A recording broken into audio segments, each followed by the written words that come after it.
So who are you, Nikki?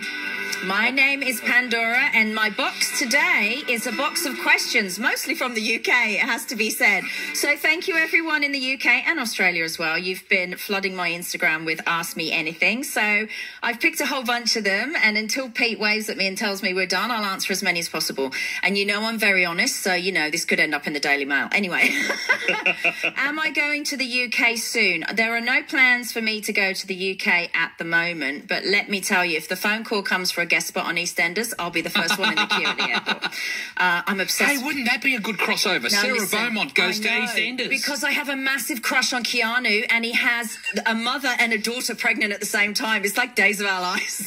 Wow. You are joking. Oh, I'm so excited. He's very cute. I can see why they did it. Anyway, best life advice I've ever had, and by who? Okay, so that was by a college lecturer I had when I was doing business and finance.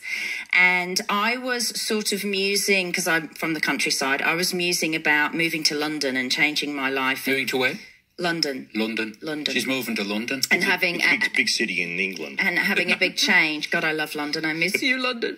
And he said a famous quote to me, and I think it was Einstein that said this quote, but anyway, I'm not sure. But he said this to me. He said, a ship is always safest. A what? A ship is always safest when it's moored in the port, but that's not where it's meant to be. Correct. Yeah. So that was my best bit of advice, because it made me get on a coach and move to London, and that changed my life. So, yep.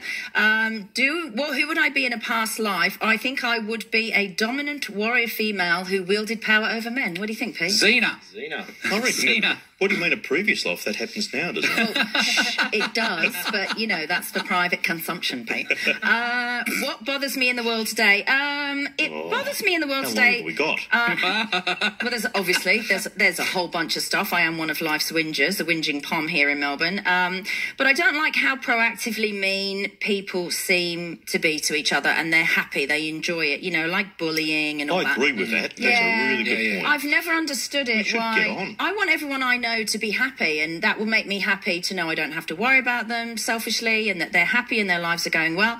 But there are a lot of people who sort of enjoy if people's lives are not going well, and I think that's horrid. Yeah, one of my favourite sayings is misery loves company. Yeah.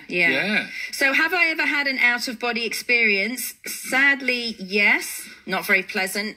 During some childhood abuse, I left my body, floated up to the ceiling and watched the event. So yes, I have, and it was really weird and as strange as they say. The craziest thing I've ever done... The craziest thing I ever did was walk into a hotel room with someone who'd been a friend for a long time, because I'd fallen in love with them. But it was a good thing. So sometimes you have to listen to your instincts. Okay. Do I believe there's anything after death, and what is it? I'm hoping that it's peace after death, because I don't think there's a lot of peace here on Earth. Everyone I know is unhappy, except for you guys. You guys are all right. But everyone else I know is unhappy. Fine. I hope there's nice food there anyway. Exactly, Pete. That would be good.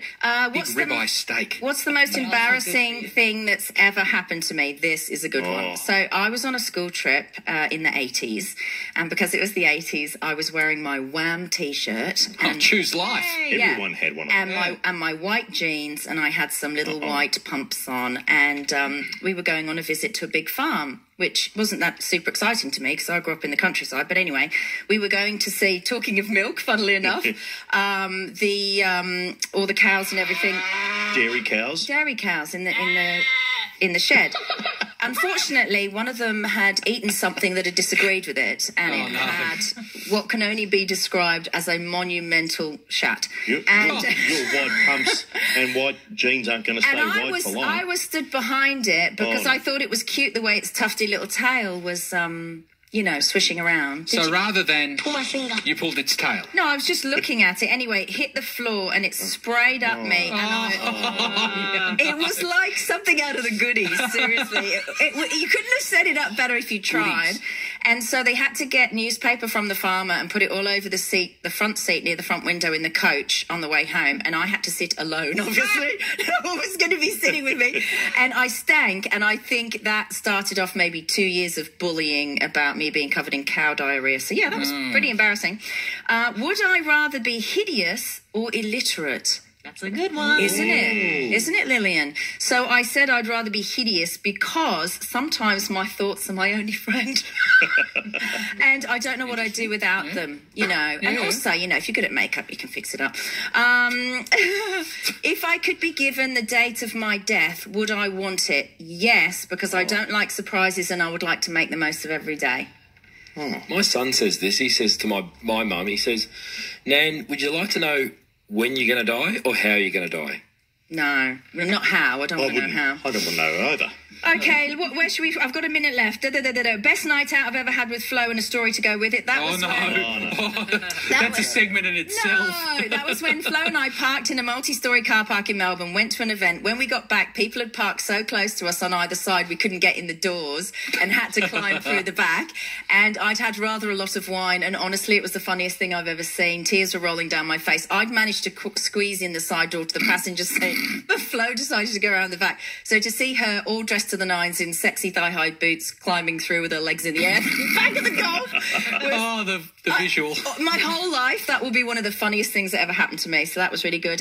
Best things about the UK versus Australia. Last one. Yeah, UK, the best things in the UK, the pubs, the people, and the pound. I miss earning pounds. Oh, my God.